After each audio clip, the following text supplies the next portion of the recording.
बप्पा, गणपति, लंबोदर, विघ्नहर्ता, गजानन समेत कई और नाम से भगवान गणेश पुकारे जाते हैं। इसके अलावा भगवान गणेश एक दंत के नाम से भी पुकारे जाते हैं। लेकिन क्या आप जानते हैं कि भगवान गणेश एक दंत क्यों कहलाते हैं? उनके एक दंत कहलाने के पीछे कई दिलचस्प कहानियां हैं जिनका वर्णन पुराणों में है। उनमें से 2 कहानियां बेहद ही प्रचलित हैं। चलिए जानते हैं। पौराणिक मान्यताओं के मुताबिक महाभारत लिखने के लिए महर्षि वेदव्यास ने गणेश को चुना। गणेश इस शर्त के साथ मान गए कि महाभारत लिखते समय मेरी कलम रुकनी नहीं चाहिए।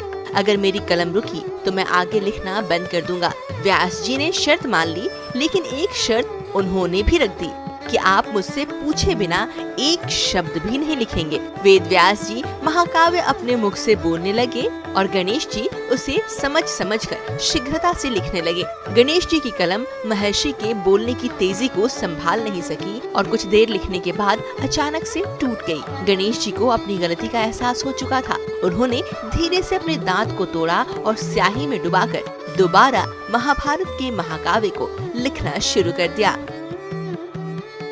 भगवान गणेश से जुड़ी एक और मान्यता के अनुसार भगवान शंकर और माता पार्वती अपने कक्ष में विश्राम कर रहे थे। उन्होंने गणेश को कहा कि किसी को भी ना आने दे। तभी भगवान शिव से मिलने के लिए परशुराम जी आ गए। लेकिन गणेश जी तो थे आदेश का पालन करने वाले। वो परशुराम को विनम्रता से टालते रहे। जब परशुराम जी का धैर्य टूट गया तो उन्होंने गजानन को युद्ध के लिए ललकारा और युद्ध में परशुराम ने अपने फरसे से गणेश जी का एक दांत तोड़ दिया। हालांकि इसके बाद में उन्होंने माता पार्वती से माफी भी मांगी। लेकिन इस घटना के बाद से ही भगवान गणेश एक दंत कहलाए।